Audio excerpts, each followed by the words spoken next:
தற்போதைய அண்மை செய்தி. கேரள மாநிலம் கண்ணூர் துறைமுகம் அருகே நடுக்கடலில் கண்டெய்னர் ஏற்றிச் சென்ற சரக்கு கப்பலில் தீ விபத்து ஏற்பட்டிருக்கிறது.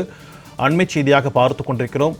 அந்த தீ விபத்தை அணைக்கும் மீட்பு பணி தற்போது 2வது நாளாக நடைபெற்றுக் கொண்டிருக்கிறது.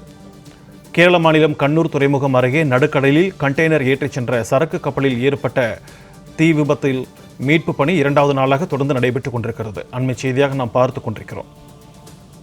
சரக்கு கப்பலில் ஏற்பட்ட தீ விபத்தின் மீட்பு பணிகள் 2வது நாளாக தற்போது நடைபெற்றுக் கொண்டிருக்கிறது. கேரள மாநிலம் கண்ணூர் அருகே சரக்கு கப்பலில் ஏற்பட்ட தீ விபத்தை அணைக்கும் பணிகள் 2வது நாளாக நடைபெற்றுக் கொண்டிருக்கிறது. 2ஆம் நாளாக கப்பலில் பற்றி எரியும் தீயில் பல கண்டெய்னர்கள் எரிந்து சேதமடைந்துள்ளதாக தகவல் கிடைத்திருக்கிறது.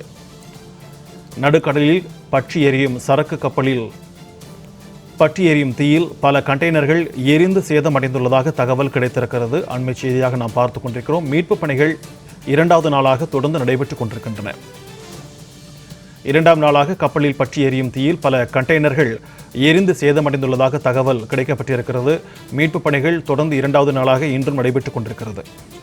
தொடர்பான கூடுதல் விவரங்களோடு நம்முடைய இணைகிறார் செய்தியாளர் செல்வராஜ். வணக்கம் செல்வராஜ். சரக்கு கப்பலில் பற்றி எரியும் அந்த தீயை அணைப்பதற்கு என்னென்ன முயற்சிகள் மேற்கொள்ளப்பட்டிருக்கின்றன? அந்த தீ முற்றிலுமாக எப்போது அணைக்கப்படும்? கூடுதல் விவரங்கள். நிச்சயமாக சிக்கந்தர் பாஷா. இலங்கையில் தலைநகர் கொழும்பில் இருந்து மும்பை நோக்கிய சரக்கு கப்பல் என்பது நேற்று சென்று கொண்டிருந்தது.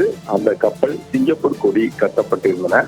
கேரளா மாநிலம் கண்ணூர் மாவட்டம் அழிக்கல் கடற்கரை அருகே நடுக்கடலில் கப்பல் சென்று கொண்டிருந்தது. அப்போது திடீரென கப்பலின் ஒரு பகுதி தீப்பிடித்து எரிந்தது. இந்த தீ மிக வேகமாக இருந்ததன் காரணமாக அந்த புகை மண்டலமாகவே அங்க காட்சிகள் அளித்தது. தொடர்ந்து கண்டெய்னர்களும் இந்த தீ பரவியதால் அவற்றில் சில பயங்கர சத்தத்துடன் வெடித்தும் சிதறின. இதன் காரணமாக கப்பலில் இருந்த கேப்டன் உள்பட 22 பேர் செய்வது அறியாமல் திகைத்தனர். தீ பரவி கொண்டிருந்ததால் உயிர் தப்பித்தால் போதும் என கருதி 20 பேரும் கப்பலில் இருந்து கடலில் குதித்தனர். கப்பலில் தீ விபத்து குறித்து தகவல் அறிந்ததும் கண்ணூர் அழிக்கல் துறைமுகத்தில் இருந்து கடல் எல்லை பாதுகாப்பு படையினர் சம்பவ இடத்திற்கு விரைந்து சென்று அவர்கள் அங்கு விமானங்கள் மூலமாக உடனடியாக மீட்பு பணியில் ஈடுபட்டனர். இந்த தீ விபத்தில் 5 பேர் படுகாயம் அடைந்துள்ளனர். குறிப்பாக கடலில் குதித்த 20 பேரில் 4 பேரை மட்டும் தற்போது வரை காணவில்லை. மற்றவர்களை மீட்கப்பட்டுள்ளனர்.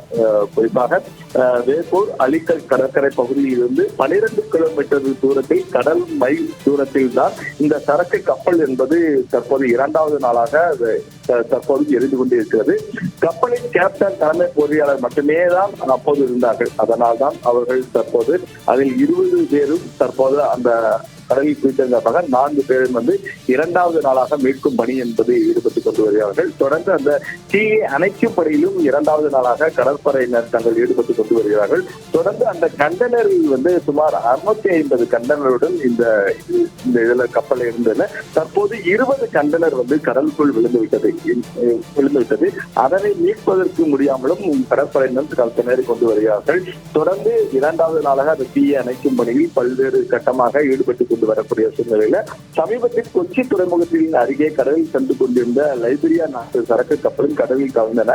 முன்னதாக கப்பலில் இருந்த 24 பேரும் மீட்கப்பட்டுள்ளார்கள். கப்பலில் இருந்து 643 கண்டெய்னர்கள் கடலுக்குள் விழுந்தன. அதில் ரசாயன பொருட்கள் இருந்ததால் கண்டெய்னர்களை மீட்கும் பணியில் நடந்து வருவது குறிப்பிடத்தக்கது. தற்போது கேரளாவில் மீண்டும் சரக்கு கப்பல் விபத்துக்குள்ளானது ஒரு பெரும் பரபரப்பை ஏற்படுத்தியுள்ளது. 2வது நாளாகவும் பல்வேறு தண்ணீர்களை வீசி அடித்துக் கொண்டு அங்கு உள்ள ரசாயனங்கள் இருப்பதன் காரணமாக அந்த தீ என்பது அணைக்கும் பணியில் பெரும் சிரமத்துக்கு ஆளாயுள்ளார்கள். தொடர்ந்து அந்த தீயை அணைக்கும் பணியில் கடற்படையினர் ஈடுபட்டுக் கொண்டு வருகிறார்கள். விரிவான தகவல்களுக்கு நன்றி செல்வராஜ்.